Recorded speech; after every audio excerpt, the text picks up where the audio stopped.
Okay, next up we have Dr. Chris Costello, who is actually our faculty advisor of the Bren School. You say actually like they wouldn't believe you. I think it should be, yeah. All right.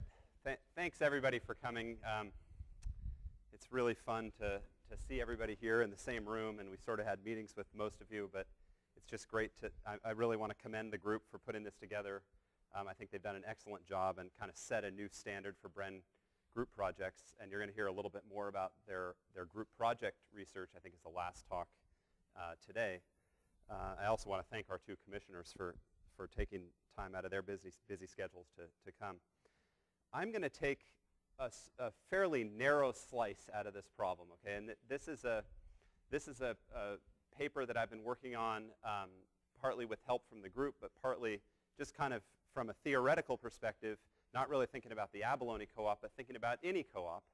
One of the big issues with every co-op that starts is how do they figure out what their membership should be? I mean, Chris just talked about it. Should it be 100? He came up with a number 35. I keep asking him where I came up with that. He doesn't really know. He sort of has an intuitive idea.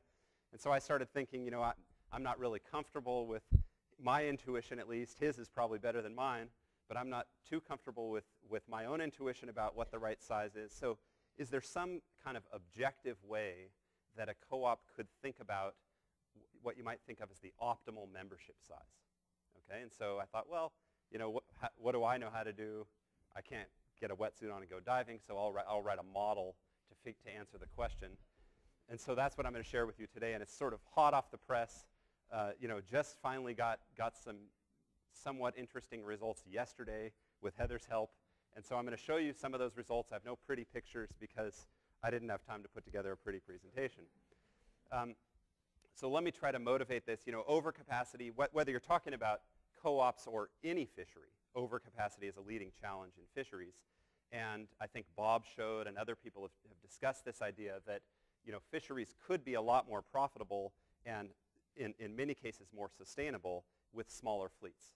And it's certainly more sustainable if those fleets are well organized. So how do you reduce fleet size in a fishery? Well, you know, we have some experience. If you look around the world, there are government buyouts like the West Coast trawl fishery.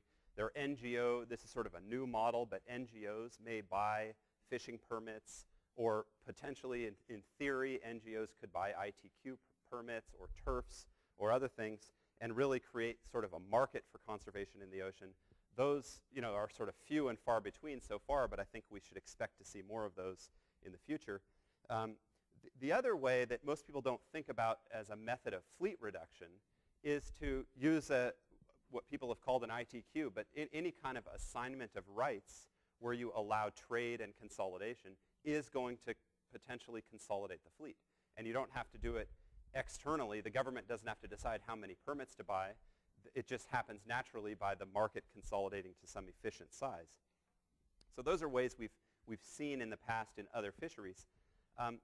Fisheries cooperatives, you know, Bob, I think, made a really strong argument that they sort of work because they have this exclusive control over a stock or an area or the timing of harvest, and the coordination makes them more efficient than they would be, you know, than those same individuals would have been working on their own. So what is the optimal membership size for a co-op? And then once that size is achieved, what's the optimal division of labor among those members? And, you know, the Chignik salmon case is a really interesting case because I don't think Bob gave these numbers, but, you know, they started with about 100 members. They ended with about, depending on the year, about 75, so 100 members of the whole fishery.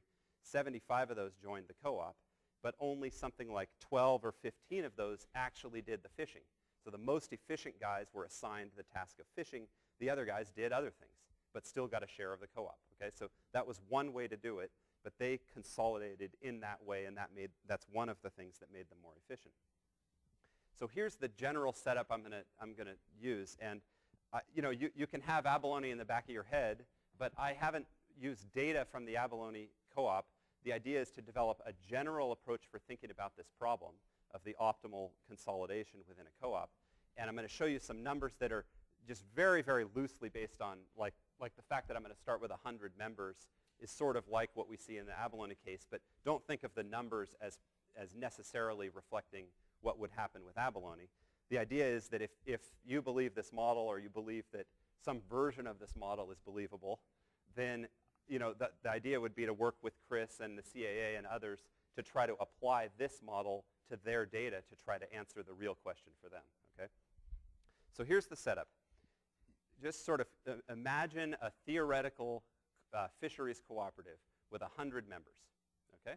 And each member has different costs of fishing, different outside options. Maybe one of them's a lawyer, doesn't really want to fish anyway. Another one's a really avid fisherman.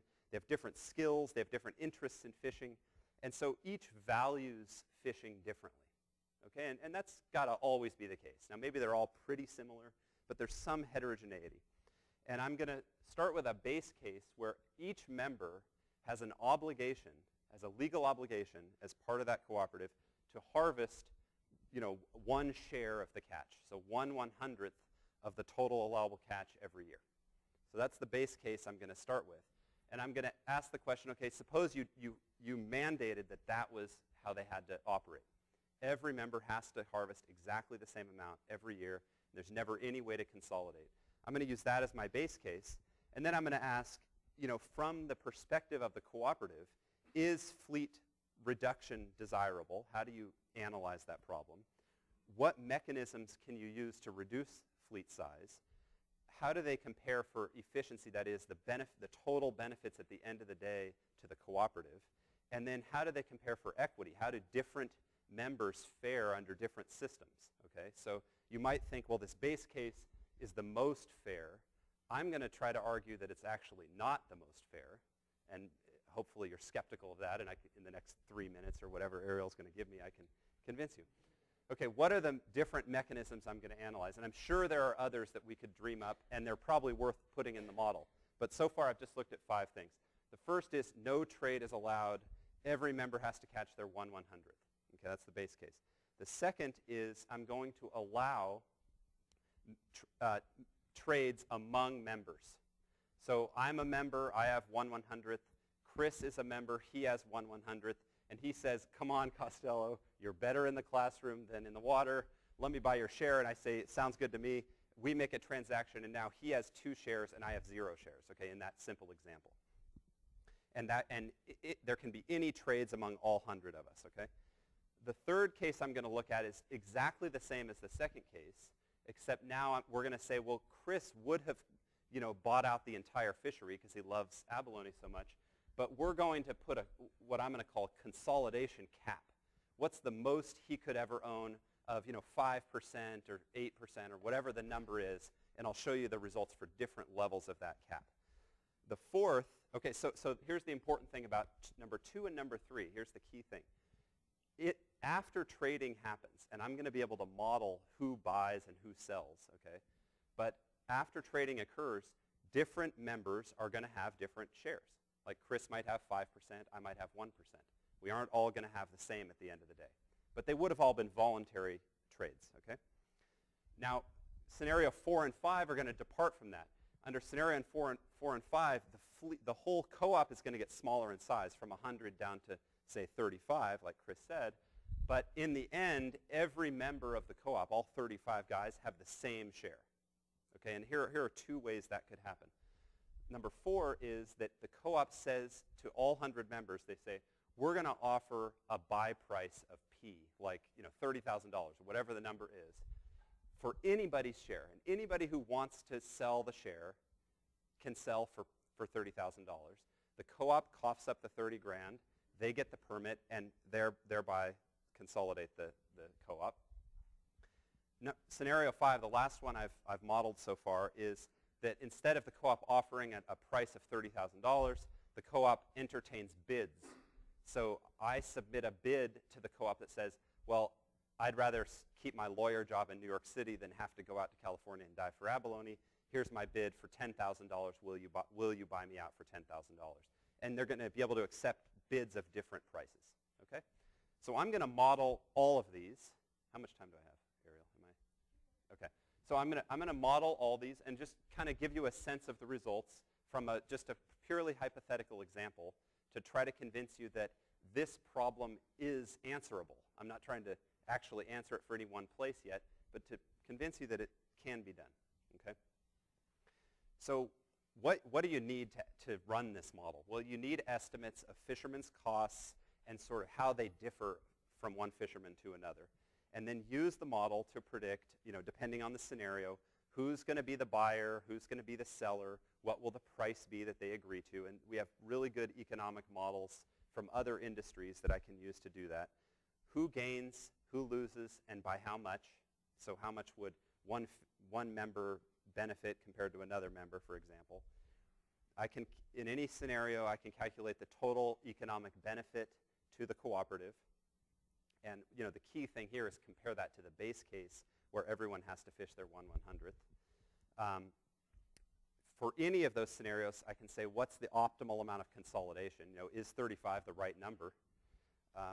And then I can look at all 5 scenarios and say which one gives the highest co-op profits.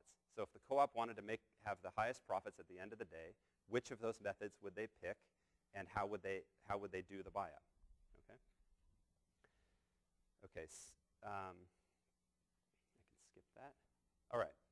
So now I'm just going to kind of step you through, just briefly touch on how each of the 5 mechanisms works and what the results are.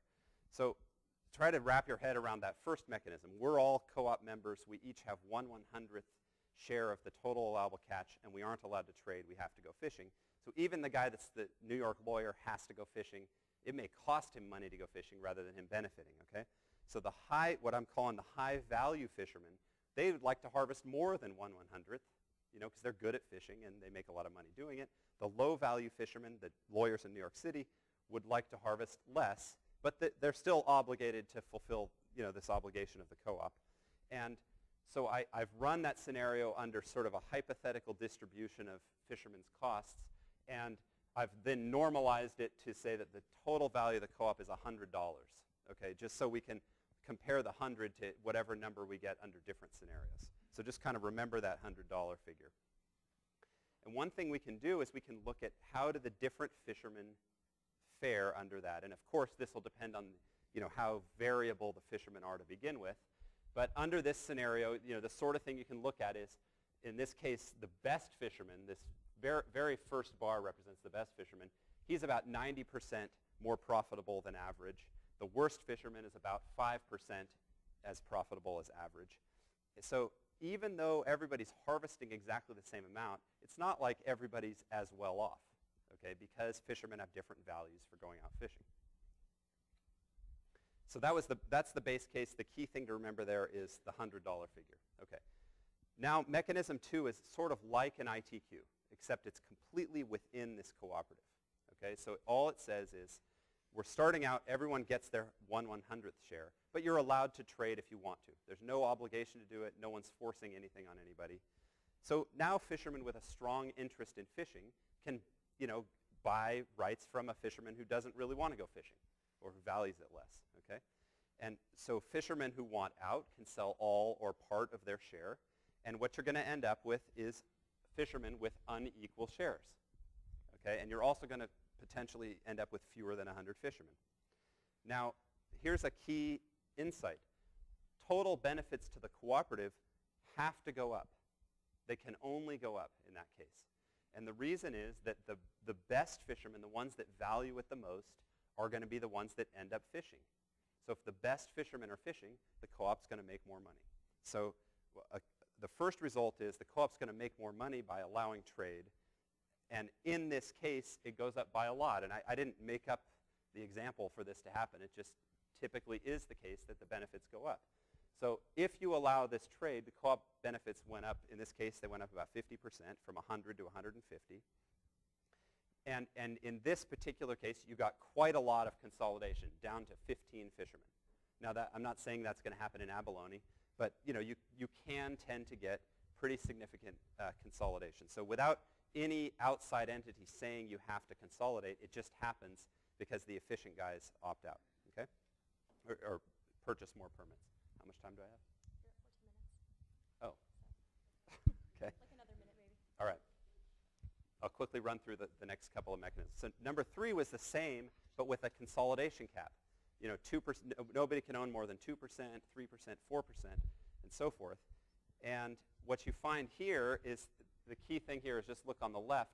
Depending on where that cap is, you're going to get different levels of membership. If the cap is 1%, that's back to the base case. You have 100 members. If the cap is 3%, you get down to about 38 members. 10%, you get down to about 19. With no cap at all, that is, anybody can own anything, you get down to 15, like I showed before. But from that, you can calculate what's the cost of imposing the cap. So if Chris said, well, it's important that we have a cap, I could tell him, well, it's going to cost you 13% of your co-op profits, but still, politically, it might be a good thing to do, or socially, it might be a good thing to do. So 13% doesn't sound like that huge of a cost to get that social buy-in. The last two are, remember, the buy price and then people submitting bids to get bought out. It turns out to be a pretty complicated problem to analyze, and this is why I said hot off the press. This is what took Heather and I a long time to do. But one of the things you can do is calculate the optimal price. So what price should the co-op offer, and then how many guys would elect to sell their permit under that case. And if you do it that way, in this particular example, the resulting co-op size, it consolidates a little bit down to 93 from 100. But the key thing is profits only go up by a little bit in this example, only by about 3%. So the buy price, at least for the numbers I've chosen, doesn't seem to be that great of a way to consolidate. Same thing with sealed bid. The profits go up by about 4%. Consolidation only goes down to about 89 in this example. So this is my last slide. So I think there are lots of ways to internally and voluntarily reduce capacity in a co-op. But they all have different implications for the co-op and for the different members. And I've just tried to show that you can create a sort of a formal, objective way to try to inform that process, which not just can help the co-op figure out what they're going to do, but can help figure out what the consequences on all the different members are going to be. Thank you very much.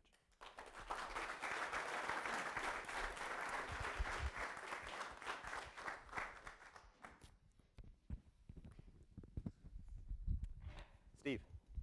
Yeah, so I realize it's hot off the press, so you probably haven't evaluated some other complications like highly variable stock size, or when the resource becomes limiting. Is that just a matter of turning $100 into a noisy variable? Yeah, so the way that's a great question. And the way I modeled this is, it's a share of the TAC, which could vary. But there is a little bit of a nuance that this is maybe a little too technical, but the demand curves that each fisherman has for permits may change as the thing's more variable. So I haven't gotten into that in the model. I think we could, but for now I've just assumed that it depends how variable the thing is. I think in the Abalone case, if it's at least the initial numbers I've seen have been very conservative TACs that are likely to persist over time. So there might be a little variability that wouldn't affect things.